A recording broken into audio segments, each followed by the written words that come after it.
Mari kita buka firman Tuhan.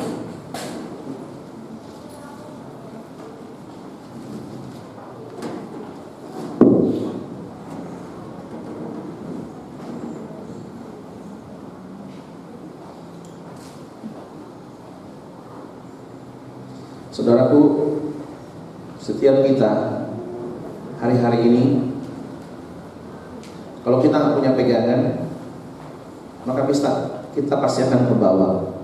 Kalau kita nggak punya pegangan, kalau kita nggak punya dasar, maka kita akan gampang goyah, ya.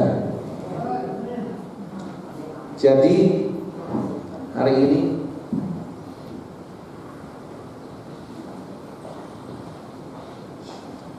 banyak orang berkata bahwa hidup kita itu tergantung Tuhan. Betul, hidup itu tergantung Tuhan. Tapi Tuhan katakan seperti ini, aku tidak menciptakan kau menjadi robot. Ya. Tuhan kasih saudara dan saya kebebasan untuk memilih. Jadi hari-hari ini hidup kita yang sekarang adalah hasil dari sebuah pilihan yang pernah kita buat. Saya ulangi sekali lagi, hidup kita yang sekarang adalah hasil dari sebuah pilihan yang kita buat, atau orang-orang yang mengasihi kita, ya, yang buat, atau teman-teman kita. Jadi kita adalah hasil dari sebuah pilihan, ya, kita adalah hasil dari sebuah pilihan. Waduh, sisirannya mantap, sisirannya.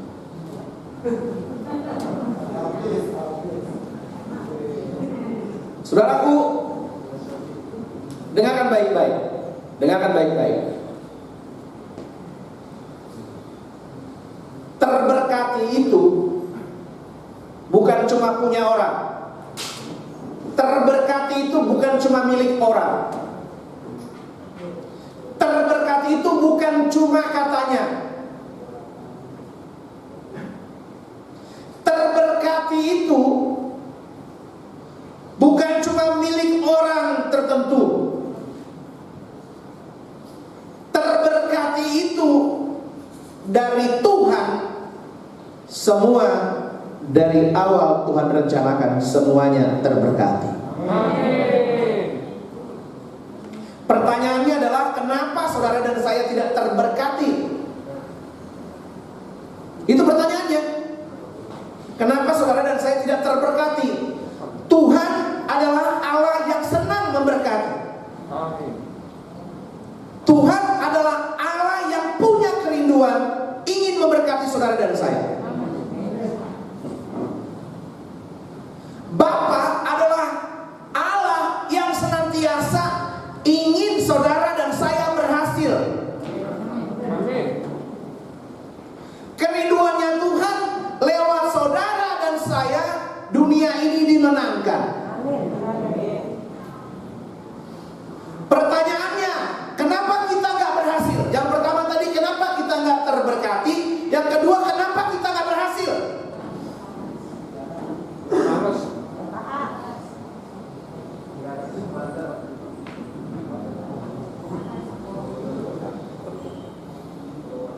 Ya. Jadi pada akhirnya semua kembali ke kita.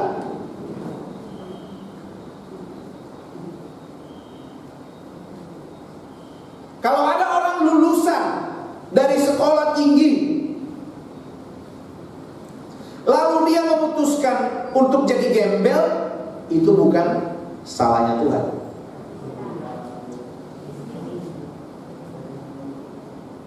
Kalau ada orang yang punya sekolah cuma S3, SD, SMP, SMA, kalau dia mau meresponi apa yang Tuhan telah katakan, jangan salahkan kalau orang ini suatu saat akan memperkerjakan banyak lulusan-lulusan terbaik. Jadi hidup itu bukan tergantung Tuhan. Tuhan gak bisa dijangkau, kasihnya gak bisa dijangkau, rencananya gak bisa dijangkau, apapun gak bisa kita jangkau, karena kita terlalu kecil. Tetapi yang jelas Tuhan itu maha kasih. Tuhan itu punya rencana yang indah. Tuhan itu Allah yang selalu siap memberkati saudara. Pertanyaannya sekali lagi, kenapa kita tidak terberkati? Kenapa kita tidak berhasil? Bukan salah Tuhan, bukan salah orang lain, bukan salah siapa-siapa, tapi semuanya kembali kepada diri kita semua. Dari lagi, kita bukan robot yang tiap hari hidungnya dicucuk begini, ya. Jadi Tuhan mau kita terberkati, Tuhan mau kita berhasil, Tuhan mau kita sukses. Pertanyaannya, kenapa sampai hari ini kita belum sukses, belum terberkati? Pertanyaannya itu aja. Ya.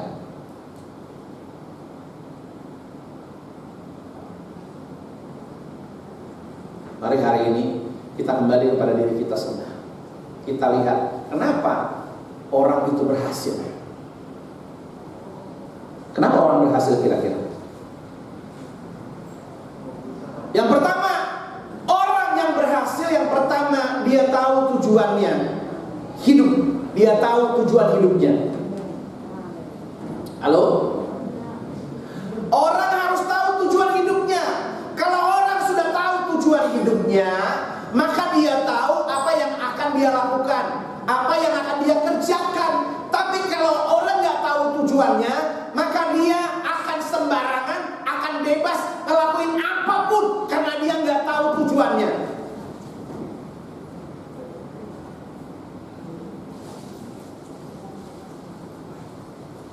Makanya di dalam sebuah perusahaan setiap tahun, ya, 1 tahun, tahun ini, tahun depan, ya, 6 bulan sebelum tahun depan udah disiapkan action plan tahun 2022, 2023. Kenapa? Karena tanpa patokan, karena tanpa tujuan, karena tanpa objektif, orang tidak akan pernah bisa berhasil dalam hidupnya. Ya. Ketika Tuhan merencanakan Adam dan Hawa, yang pertama dikatakan, baiklah kita menjadikan manusia menurut gambar dan rupa kita. Baiklah, kalau dalam bahasa Indonesia dikatakan let's make. Kalau bahasa Indonesianya baiklah. Ya. Kalau hamba Tuhan dari Indonesia mengatakan baiklah, itu diartikan memang baiklah kalau saya ada, baiklah kalau manusia itu ada, baiklah kalau Kristen ada, baiklah kalau Aking ada, baiklah kalau Andre ada, baiklah kalau Mega ada. Karena Tuhan Allah itu roh. Dia mau melakukan pekerjaannya di bumi ini. Dia tidak pakai roh, dia pakai tubuh. Dia pakai saudara dan saya. Rohnya yang masuk kepada saudara sehingga saudara bisa berhasil. Amin. Kalau saudara sendiri nggak bisa berhasil, karena ada roh Tuhan, karena ada Tuhan yang ada di dalam kita, maka saudara bisa berhasil. Amin. Kalau tidak ada Tuhan dalam hidup saudara, maka saudara akan ngaco, saya akan ngaco, kita semua akan ngaco. Kalau nggak ada kebenaran, kita akan ngaco. Kalau nggak ada Tuhan, kita nggak akan ngaco. Apa? Omongan kita akan ngaco, tindakan kita akan ngaco, pikiran kita akan ngaco, semuanya akan kacau kalau kita nggak dipimpin oleh roh Tuhan.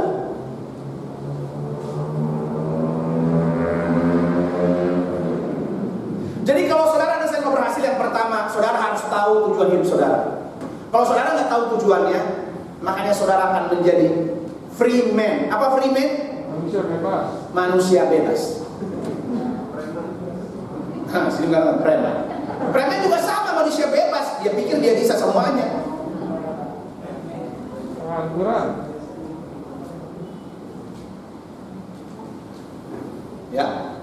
Jadi saudara, yang pertama, ya, ketika Tuhan menciptakan manusia dikatakan supaya dikasih tujuan, supaya mereka berkuasa dikasih tujuan. Ya. Yang pertama, kalau saudara mau berhasil, ya, awal dari sebuah keberhasilan adalah saudara tahu siapa saudara, saudara tahu tujuan saudara, saudara tahu mau ngapain di sini, saudara tahu apa yang saudara mau lakukan dari waktu ke waktu, dari hari ke hari. Kalau saudara nggak tahu, maka saudara akan diam di tempat dan saudara mungkin akan mundur.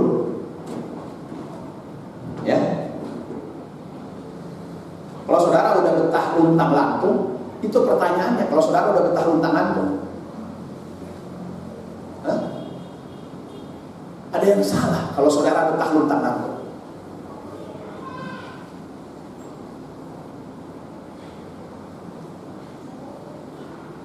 Kasihan loh saudara. Kalau saudara nggak tahu tujuan saudara, maka yang ada luntang-lantung. Ya.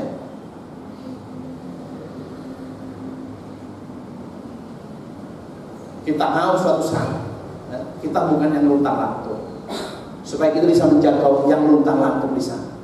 Ya. Tapi kalau saudara luntang-lantung, saudara memenangkan yang luntang-lantung, dia bilang, gue mau ngikutin lo luntang-lantung, gue luntang-lantung, apa bedanya? Hah? Ayo. Pertama, kalau saudara mau berhasil dalam saudara yang pertama, saudara harus tahu tujuan hidup saudara. Saudara harus tahu siapa saudara. Saudara harus tahu siapa saudara. Kalau saudara nggak tahu, udah. Orang yang nggak tahu tujuannya sama aja dengan orang yang tidak punya tujuan. Orang tahu aja kagak, bagaimana dia mau tahu tujuannya? Orang dia nggak sadar, orang dia nggak ngerti. Tapi hari ini firman Tuhan mengingatkan kita semua. Yang pertama, kalau saudara mau berhasil, saudara harus tahu tujuan hidup saudara.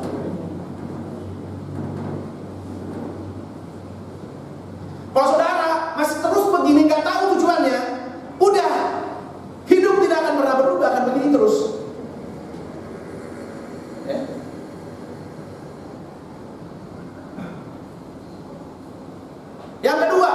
Yang kedua, kalau saudara mau berhasil, saudara harus punya pola pikir yang benar. Halo? Bisa pola pikir yang pertama atau bisa pola pikir yang kedua. Tinggal saudara mau melaksanakannya yang mana. Ya. Pola pikir itu mempengaruhi seluruh aspek hidupmu. Katakan amin. Amin. Kalau pola pikirmu A, maka kecenderungan tindakanmu pasti A. Kalau di dalam pikiranmu itu B, maka tindakanmu pasti lebih besar akan jadi B. Masa di sini mangga terus mangga tiba-tiba makan itu, tiba-tiba makan buah lontar. Ya nggak mungkin, orang di sini mangga. Nyambung ya, ngerti ya? Jadi kalau pola pikirnya benar, maka omongannya benar, tindakannya benar, kebiasaannya jadi benar, karakternya jadi benar.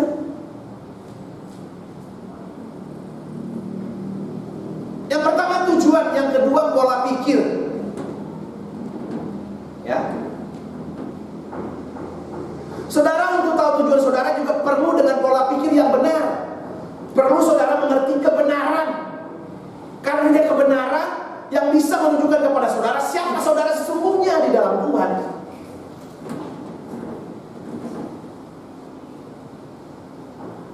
Roma 12 mengatakan, berubahlah oleh pembaharuan budimu, supaya kamu dapat membedakan yang mana yang baik, yang mana tidak, yang mana kehendak Allah, yang mana yang bukan, yang mana yang baik, yang mana yang sempurna, dan mana yang berkenan.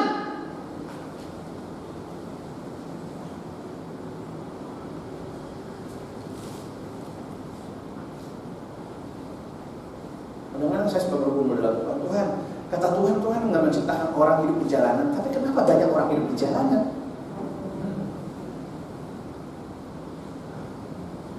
Kata Tuhan tidak pernah menciptakan gelandangan.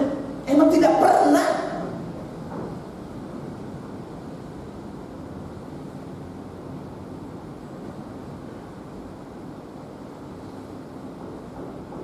Ayo, saya mau katakan sama kita, kalau kita nggak berubah, kita nggak bakal bisa memenangkan orang yang di luar yang luntang-lantung itu. Karena kita juga luntang-lantung.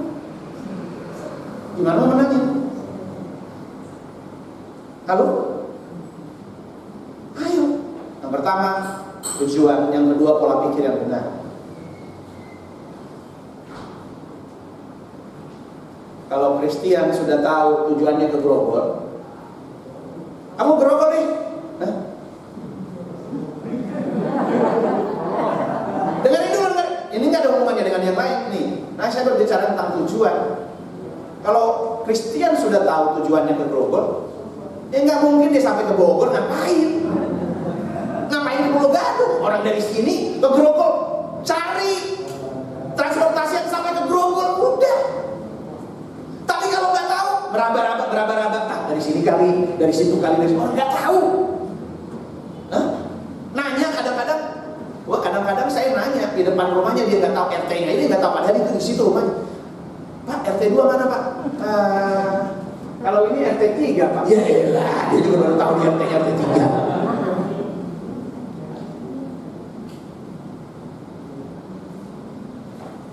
Bersyukur loh, Christian ini waktu masih di Lokasari Lalu kalian percaya nggak itu karena Tuhan bisa sembuh? Kenapa kemarin sakit? Ya supaya nama Tuhan dipermuliakan aja. Ini sekarang ya. Terganggu nggak waktu itu? Terganggu. Tapi saya nggak mau ngomong. Loh emang dia maunya begitu? Enggak. Orang tuanya maunya begitu? Enggak. Ingat anak itu ditanya siapa yang berdosa? Anak ini atau orang tuanya? Bukan orang tuanya, bukan anaknya. Makanya jangan suka menghakimi.